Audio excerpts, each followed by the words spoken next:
Luke chapter 5 and verse 8. Luke chapter 5 and verse 8. I saw this verse and it just kind of amazed me a little bit about it. Luke chapter 5 and verse 8.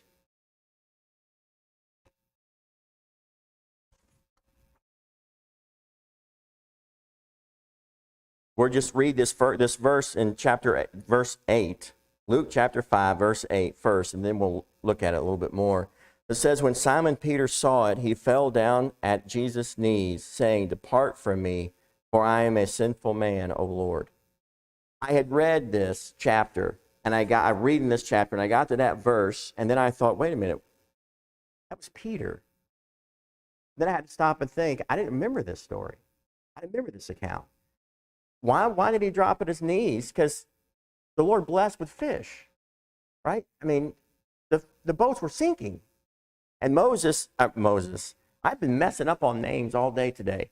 But Peter dropped to his knees and said, "Depart from me, for I'm a sinful man, O Lord."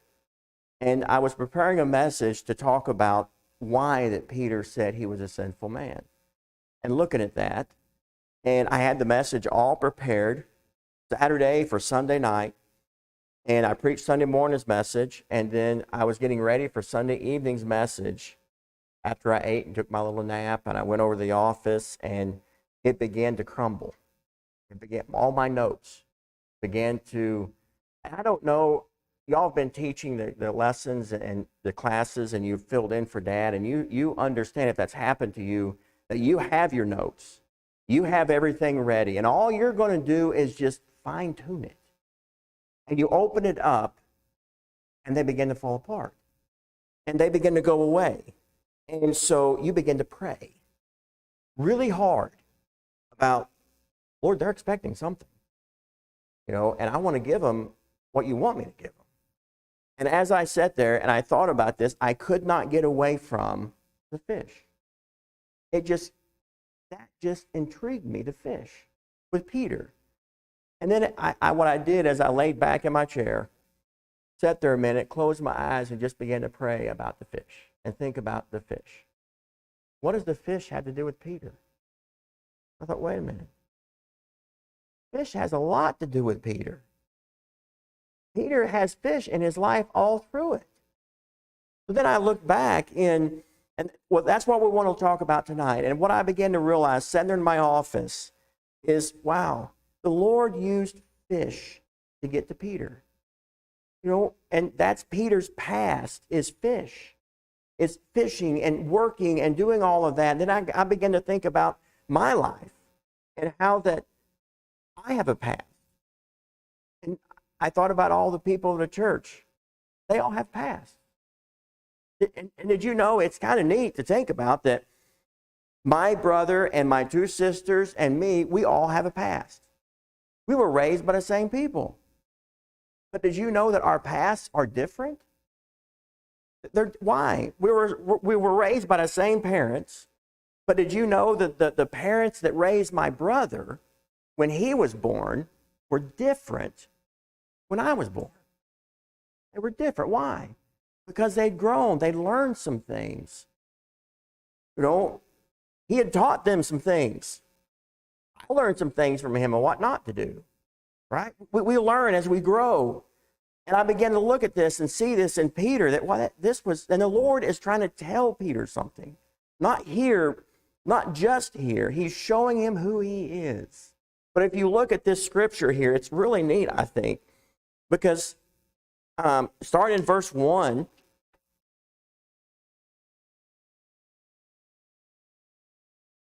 starting in verse 1, it says, "And it came to pass that as the people pressed upon him to hear the word of God, he stood by the lake of Gennesaret." I listened to how you say that, and I forgot it. And saw two ships standing by the lake, but the fishermen were gone out of them and were washing their nets. And he entered into one of the ships, which was Simon's, and prayed him that he would thrust out a little from the land. And he sat down and taught the people out of the ship. Now when he had left speaking, he said unto Simon, "Launch out into the deep and let down your nets for a draught." And Simon answering said unto him, Master, we have toiled all the night, and have taken nothing. Nevertheless, at thy word I will let down the net. And when he had thus done, and when they had this done, they enclosed a great multitude of fishes, and their net brake. And he beckoned unto their partners, which were in the other ship, that they should come and help them. And they came and filled both ships, so that they began to sink. And when Simon Peter saw it, he fell down at Jesus' knees, saying, Depart from me, for I am a sinful man, O Lord. For he was astonished, and all that were with him, at the draught of the fishes which they had taken. And so was also James and John, the sons of Zebedee, which were partners with Simon. And Jesus said unto Simon, Fear not, for thenceforth shalt thou catch men. And when they had brought their ships to land, they forsook all and followed him. Now, and looking at this, Christ told Peter to thrust out, go out into the deep, and let down your nets for a draught. Now, did you catch that? One of those words were plural, nets. Christ said, let down your nets into the draught. But just like us sometimes, Peter, I love Peter. He reminds me so much of me sometimes. You know, that we know, right? I know. After all, Peter's a fisherman. Who knows better about fish and where to catch fish than Peter?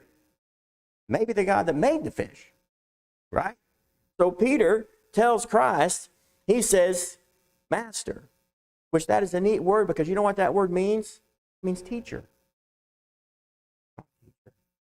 Master, I know what I'm doing. We've fought all night, we've fished all night long, and have caught nothing. But nevertheless, at thy word, I will let down the what? Net. From someone looking at this, it would look like Peter obeyed. It would look like Peter obeyed. Christ said, let down the nets. Peter said, I'll let down the net, and he caught fish. Oh, look at that. He got a blessing. But Peter knew in his heart that he didn't obey. He obeyed, and he was also disobeyed because he didn't let down the nets. And then you see here in verse 8, when Peter says, when Simon Peter saw it, he fell down at Jesus' feet and said, Depart from me, for I'm a sinful man, O Lord. He didn't call him master. What did he call him here? He called him Messiah. Here. He learned something. Peter saw that he wasn't talking to just an instructor. He wasn't talking to just a teacher. He was talking to Christ, the Messiah. And so Peter, he left all. Christ, and he said, Depart from me. Christ didn't depart, but he said, Fear not, from henceforth thou shalt catch men. And when they had brought their ships to land, they forsook all and followed him. And you think about this, Peter was a fisherman, right? Now, turn if you will, over to Matthew chapter 17. And the Lord teaches Peter something else with a fish. Matthew 17, and starting in verse 24.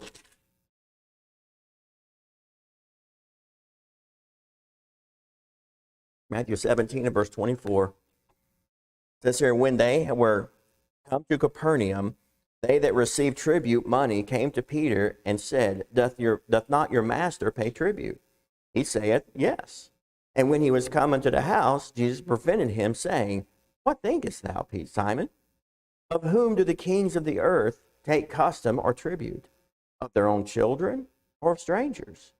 Peter saith unto him, Of strangers. Jesus saith unto him, Then are the children free? Notwithstanding, lest we should offend them. Go thou to the sea, and cast an hook, and take up the fish that first cometh up, and when thou hast opened his mouth, thou shalt find a piece of money. That take, and give unto them for me and thee. In reading this, some of these accounts, I used to call them stories, but that got to bother me because they're not stories. It's real. It happened. So I began to try and call them accounts, because that's what they are. It's an account of what happened here. And Peter, as you read this, I can see this unfolding, that they're fixing to go into the house, And Peter's already opened his mouth, right? He's already said that, yes, my master does pay tribute. And so they go in the house, and Christ steps in front of Peter, and he's like, what? And Christ says, what are you thinking, Peter? Do we pay taxes? Do we do that? Oh. I can just see Peter, and so Christ, and now I can just think about Peter in his mind. He's probably, in my mind, this is nowhere in the scripture. This is only my thoughts, and it doesn't mean anything, right? But if that was me, I would be thinking, what do I do now? How do I fix this? Oh, no, I have to pay it now. That's the kind of thing to be running through my mind. How am I going to do this? How much is it going to cost? Oh, my, what have I done?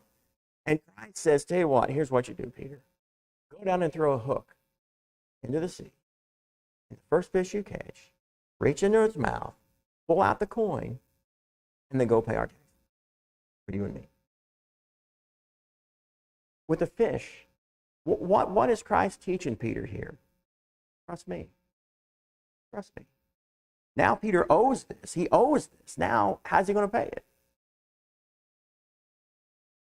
I have went fishing. I tell people, fish like it when I go fishing. It's the safest they ever feel. I don't catch fish. I used to go fishing with Dad some. He would say, you want to go fishing? I'm like, okay, we can go fishing. I'll paddle. I just soon paddle the boat than it's not me. It's not for me. I don't like it. I don't care for it much because I don't catch fish. When I catch fish, I enjoy it, but I don't enjoy it. So, but Peter here, he goes down, he fishes, and he pulls out a fish, and he gets the coin. The Lord's showing him, I am the one that provides. I am. And then look in John chapter 21. John 21. The Lord uses fish again with Peter. When I begin to look at this and see Peter's life is full of fish, and I begin to think about this, that as I would work as a plumber, there was many times that, and I imagine you do, you know the story because I've told it here. I remember preaching it when I first finally understood sanctification. Finally got it. And you remember how the Lord showed me sanctification? With a box of plumbing fittings. That's how. Because I had set them apart for a particular unit and somebody took one. I had that set apart, and that's when it hit. Because I went and told the guy, you can't take what I have set aside in this room. Whoa. I set aside plumbing fittings, and the Lord set me aside. He showed me that, and I can't help but to think about some of those things the Lord has taught me when I was plumbing, how he works with Peter through fish. I'm sure you have things in your life that the Lord works with you through. Different things, and maybe the same thing, like plumbing for me, fish for Peter, steel and metal for Brian, and trucks for Cecil, and all this. That's the only one I'm naming because I forget other people's jobs. But anyway, he works with us through these things, right? And through our past, Satan will tell us, and Satan has told me, and I'm sure he's told you that, look, well, you ever been sitting in church, sitting there, and everything is fine, and all of a sudden you become ashamed of something you've done a long time ago? And you get completely embarrassed, and all of a sudden you begin to feel like you are worthless, that you can't do anything, and that you cannot be used. What is Satan using? He's using your past. He's using your past. But you look at Peter and Peter's life. Peter, he began to sink when he walked on the water, didn't he?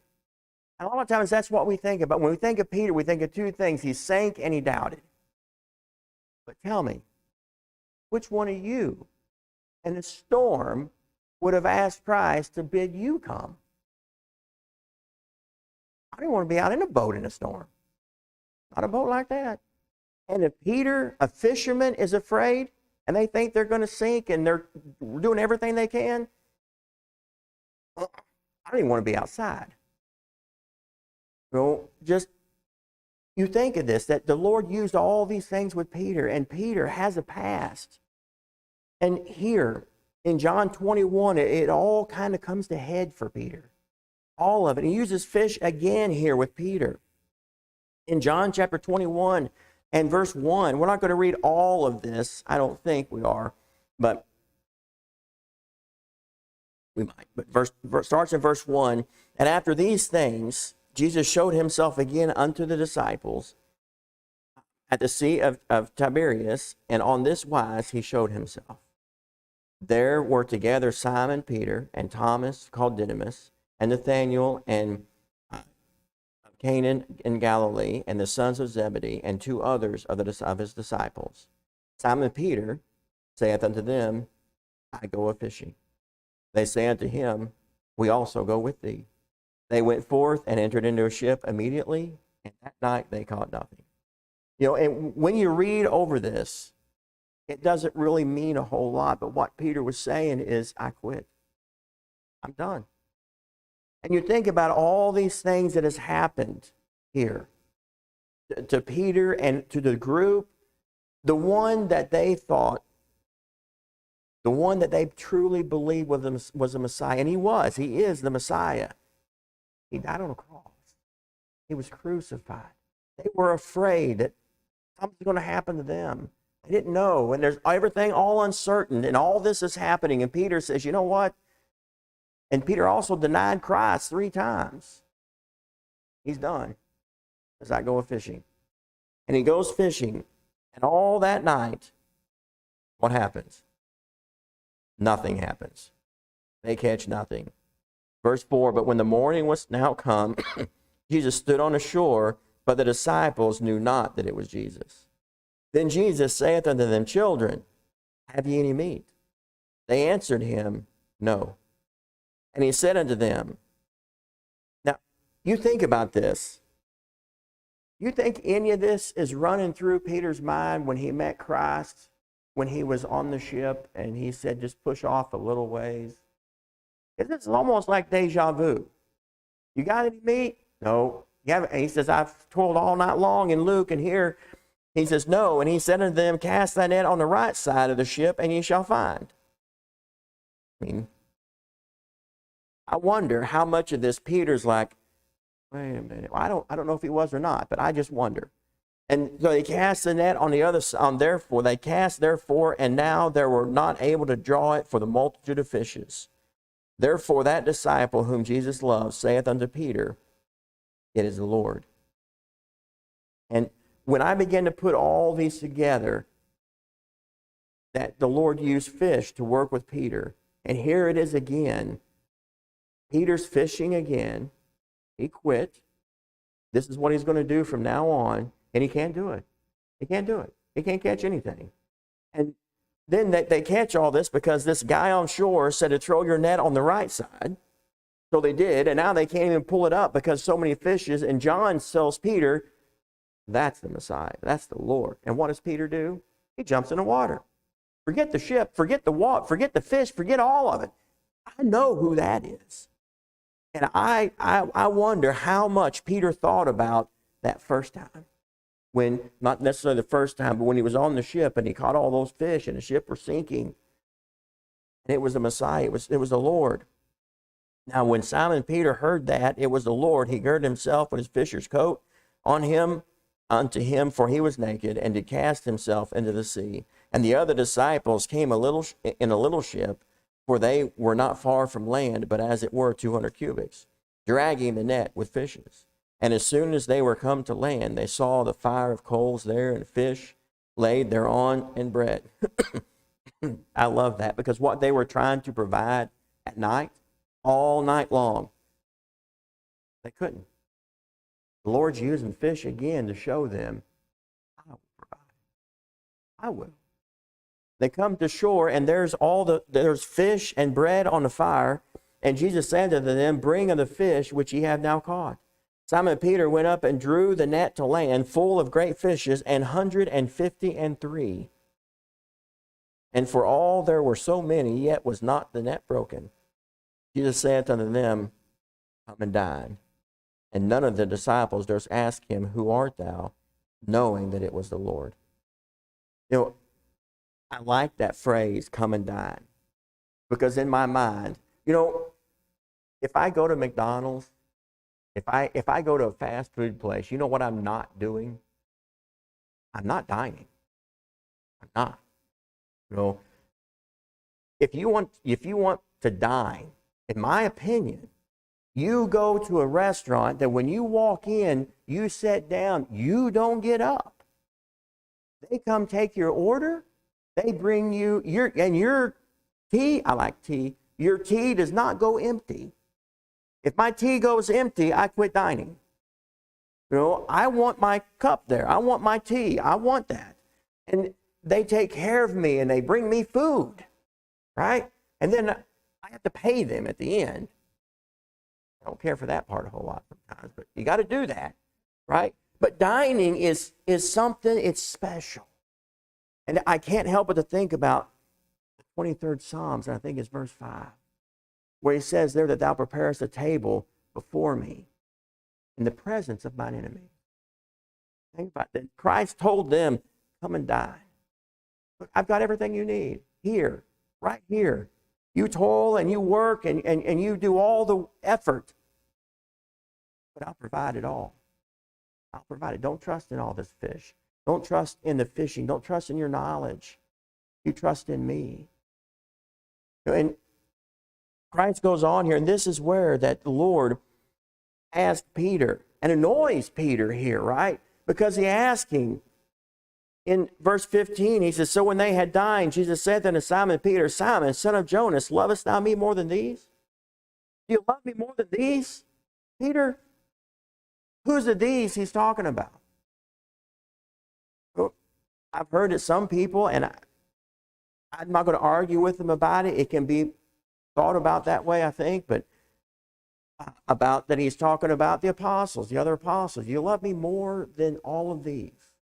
Personally, I think he's talking about the fishing. I think he's talking about the work. I think he's talking about all of that. You know, I think that's what he's talking about. And he says, do you love me more than all of these, Peter? You love me more than fishing. You love me more than all this fish. Do you love me more? And Peter says, Yea, Lord, thou knowest that I love thee. He saith unto him, Feed my lamb. What was it that Christ told Peter in the ship when the two ships were about to sink? And Peter says, Depart from me, for I'm a sinner, a sinful man, O Lord. What was it Christ said to Peter? From henceforth, you will catch men. You'll be fishers of men. And here he's telling him, Peter, you need to stop trusting in what you know. You need to stop looking at how you can do things. And you need to trust me. And Peter, all of this in my mind, you know how that something will happen and all of a sudden different circumstances will just click in your mind. And you'll be like, okay, yeah, now it makes sense. Now it totally makes sense, right? You know, it's kind of like when you're looking at I don't remember what they're called, but they have these pictures where they got a lot of dots on them, you know, and you can look at it, and some people come up and look at it, oh yeah, I see it, and you're still standing there staring at it. That's me a lot of times. So stand there and stare at it, finally go forward and back, and you finally, oh, yeah, I got it. You see it now, right? And then you can't unsee it. You know, every time you look at it, you see it. So I think that's a lot what it is with Peter here. Peter, Christ is trying to teach him, and he's been leading him along, just like the Lord uses our past to teach us some things and to get us ready. We may go through hard times and difficult times and things that we don't understand, things that that they're overwhelming, right? They're more than we feel like we can bear. And we make it through it only, and we know that we only made it through it because the Lord helped us, right? And when we look back at that time, we can truly see the Lord working in those situations, right? So then when we get to the next situation, how many of you sometimes forget that other situation? How many of you forget how the Lord worked with you? How that he guided, how he led you, how he moved other people's hearts and minds? And then you're here in this situation. If you're not careful, you'll start trying to figure out how to make it work. And the Lord's, just like he's telling Peter, he told him in the boat, in the little ship, you're gonna be a fisher of men, Peter. You need to trust me. And then Peter opens his mouth quite a few times, and then he tells Peter, look, I got you, Peter. Go down and throw a hook in. I mean, he didn't tell him to bait it. Throw a hook in. I couldn't catch fish with a baited hook. And Christ said, just go throw a hook in. And then the fish you pull out, reach in its mouth, pull the coin, and go pay it. I got this, Peter. And now here, he's saying, Peter, do you love me more than all these? Do you love me more than everything that you know, that you feel comfortable with? And Peter says, yes. So we ask him again. He saith unto him again the second time, Simon, son of Jonas, lovest thou me? He saith unto him, yea, Lord, thou knowest that I love thee. He saith unto him, feed my sheep. He saith unto him the third time, Simon, son of Jonas, lovest thou me? Peter was grieved because he said unto him the third time, lovest thou me? And he said unto him, Lord, thou knowest all things. Thou knowest that I love thee. Jesus saith unto him, feed my sheep. Why is it? I don't know the answer to this, okay? But I am, of my own mind, I wonder if there's a link. Christ asked Peter 3 times, do you love me? How many times did Peter doubt? 3 times. I wonder if there's a reason. I haven't found a reason. I've found a lot of people that would say, yes, this is why. Well, they can't show me. That's just what they believe. That's what they think. That's what they're convinced of. And that's fine. I'm convinced there's a reason why here. But you look back in Luke chapter 22. Luke chapter 22, this is where Peter is told that this is one of the times when he's told he's going to deny Christ. Luke chapter 22 and verse 31.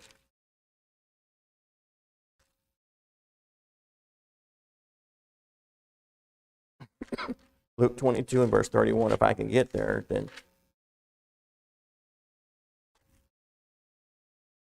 Verse 31, we're going to read down through verse 34. It says here, and the Lord said, Simon, Simon, behold, Satan hath desired to have you, that he may sift you as wheat. But I have prayed for thee, that thy faith fail not. And when thou art converted, strengthen thy brethren. And he said unto him, Lord, I am ready to go with thee both into prison and to death. That's what Peter said. And he said, Christ said, I tell thee, Peter, the cock shall not crow this day before thou shalt thrice deny that thou knowest me. Peter was told that he's going to deny Christ 3 times. But look at what it says here. Christ tells him that I have prayed for thee. Satan desires to sift thee as wheat, but I have prayed for thee that thy faith fail not, and when thou art converted, strengthen thy brethren. You know, I heard a message one time, a while back, on this text, so I listened to it. But they said that this converted, Christ was saying to Peter that when you're saved, strengthen the brethren. That's not what that means. I'm glad y'all are shaking your head no. That's not what that means at all. Because, well, I'm not going to get into all that, but that means when you've had a turnabout, when you've turned around, when you've stopped trusting yourself, when you started trusting me, when you've understood some things, strengthen the brethren. And then look at verse 62.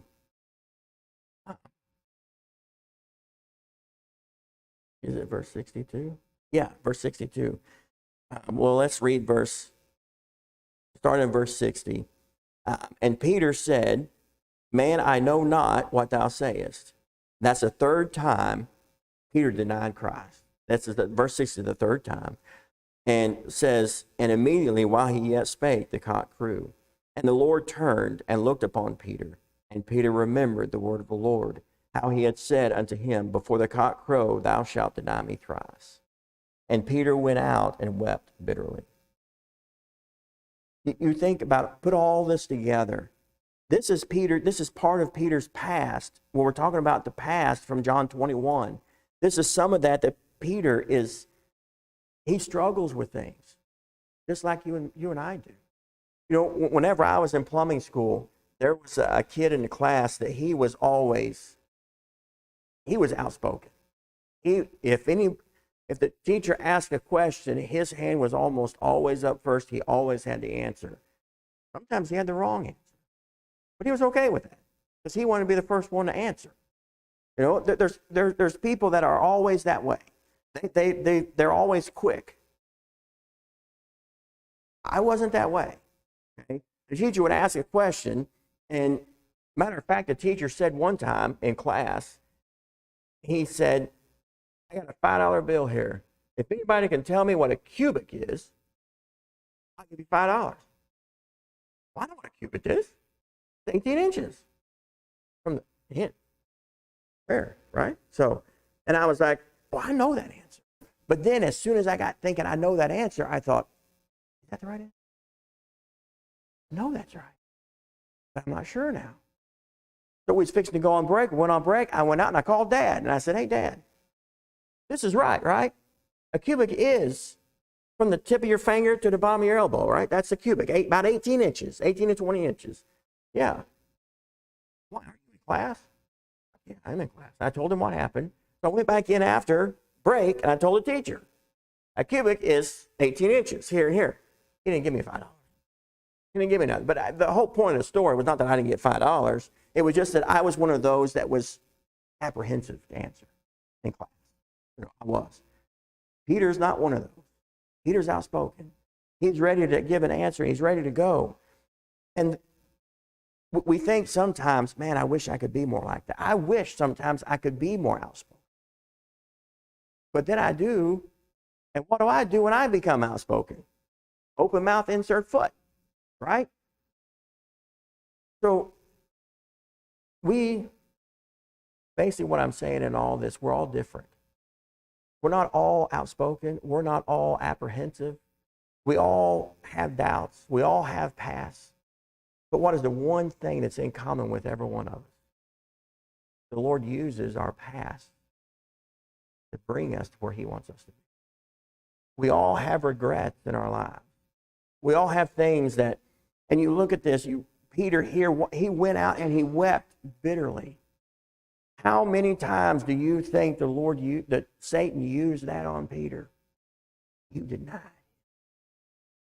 He uses it on us. Well, it's not so far-fetched to think Satan used it on Peter. He uses our mistakes. He uses our mess-ups on us to say that we can't do it. But the Lord uses those same things that Satan uses to hinder us. The Lord uses those to grow us, help us along, to teach us. Those regrets, those things, I don't like them. But one thing I'm beginning to learn, the Lord uses those if we'll let him. If we'll learn from those things. As Peter learned from here. He went out and he wept bitterly. But look at a verse of Scripture. And you know this verse of Scripture. Hebrews chapter 13, verse 5. Hebrews 13, verse 5.